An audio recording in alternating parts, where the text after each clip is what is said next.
Whispering Shadows. Welcome to Shadow in the Room, the podcast that brings you spine-chilling stories from the shadowy corners of the world. I'm your host, Red, and tonight we have a harrowing tale of suspense, fear, and the unknown. Turn off the lights, settle in, and prepare yourself for the Whispering Shadows. Our story begins with Sarah and Tom, a young couple who had recently moved to a small, secluded town nestled deep in the mountains. They were looking for a fresh start, hoping that the quiet, picturesque town would be the perfect place to begin their new life together. Sarah and Tom had always dreamed of owning an old house with character and charm, so when they found the perfect Victorian home at a surprisingly affordable price, they couldn't believe their luck. The house was beautiful, but had been vacant for years, shrouded in local rumors and eerie stories. "This place is perfect, Tom. Just look at the view from the porch. I know, it's incredible. And with a little work, we can make it our dream home." Despite the town's ominous whispers about the house's history, Sarah and Tom were undeterred. They began renovating, breathing new life into the old structure. However, it wasn't long before strange occurrences started to disrupt their idyllic plans. It began with subtle things. Shadows seemed to flicker in the corners of their vision, only to vanish when looked at directly. Doors creaked open and closed on their own, and there was an unsettling feeling of being watched. One evening, after a long day of unpacking and settling in, Sarah and Tom decided to call it a night. The house was eerily silent as they climbed the creaky staircase to their bedroom. As they settled into bed, the wind outside began to howl, rattling the old windows. Sarah snuggled closer to Tom, trying to shake off the unease that had settled over her. "Do you hear that, Tom? It sounds like whispering." "It's just the wind, Sarah. This old house makes a lot of noises. Try to get some sleep." But Sarah couldn't shake the feeling that something was wrong. As she lay there in the darkness, she could distinctly hear hushed voices, as if people were having a quiet conversation right outside their bedroom door. Her heart pounded in her chest as she strained to hear the words. The whispers were too faint to understand, but they were unmistakably there. Gathering her courage, Sarah nudged Tom awake. "Tom, please. Listen. I'm not imagining it." Grumbling, "Fine, I'll check it out." Tom reluctantly got out of bed and opened the door. The hallway was empty, bathed in the dim glow of the moonlight filtering through the windows. He sighed and turned back to Sarah. "See? There's nothing here. Let's just go back to bed." Reluctantly, Sarah agreed, but sleep eluded her as the whispers continued, growing louder and more insistent as the night wore on.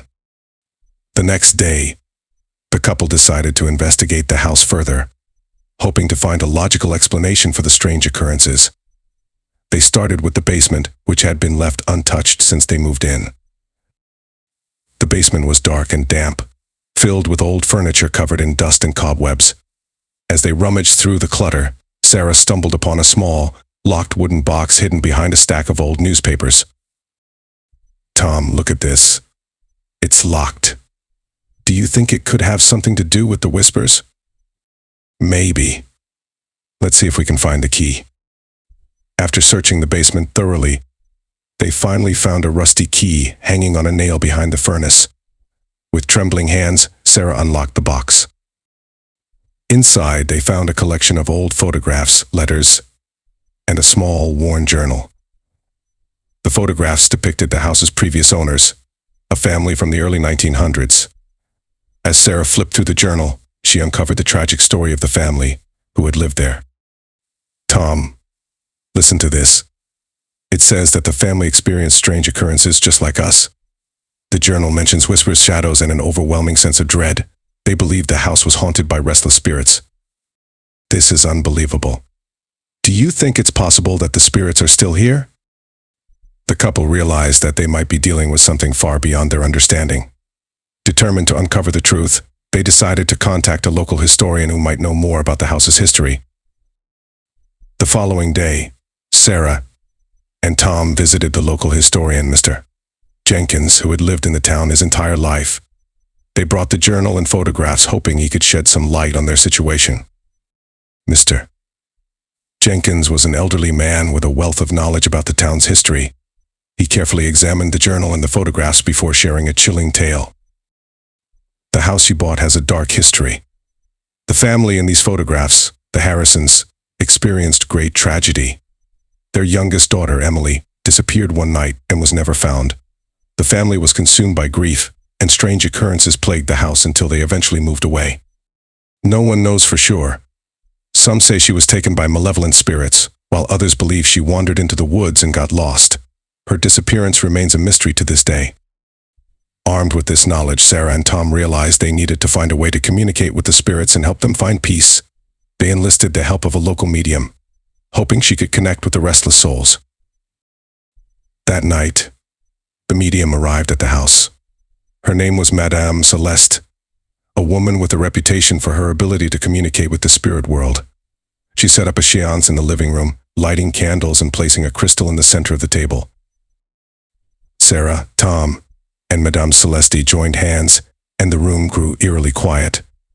The medium began to chant softly, calling out to the spirits that haunted the house. Spirits of this house, we mean you no harm. We seek to understand your pain and help you find peace. Please, make your presence known. The room grew colder, and the candle flames flickered wildly. The whispers returned, louder and more distinct than ever. Suddenly, a soft voice echoed through the room. Help me. Find me. Sarah's heart raced as she realized the voice belonged to Emily, the missing girl from the photographs. Madame Celeste continued to communicate with Emily, asking her what happened. Emily, can you tell us where you are? How can we help you? The basement. The darkness. The seance ended, and the room fell silent once more. Determined to uncover the truth, Sarah and Tom made their way back to the basement. They searched the basement thoroughly, and in a hidden corner they discovered a small, concealed door. Behind it was a narrow, dark passageway leading to a hidden room. Tom, look, this must be where Emily is. Let's go. We need to find her. With trepidation, they entered the hidden room. In the center of the room, they found a small, skeletal figure curled up on the floor. It was Emily. Tears filled Sarah's eyes as she realized they had finally found the missing girl. They called the authorities, who confirmed the identity of the remains.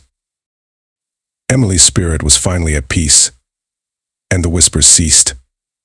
Sarah and Tom felt a sense of relief, knowing they had helped bring closure to a tragic chapter in the house's history. They decided to stay in the house, honoring Emily's memory and cherishing the new life they had built together. Thank you for joining us on this chilling episode of Shadows in the Room. Remember, sometimes the scariest stories are the ones that hit closest to home. If you enjoyed this story, be sure to subscribe and tune in next time for more tales that will keep you up at night. Until then, sleep tight and beware of the whispers in the shadows.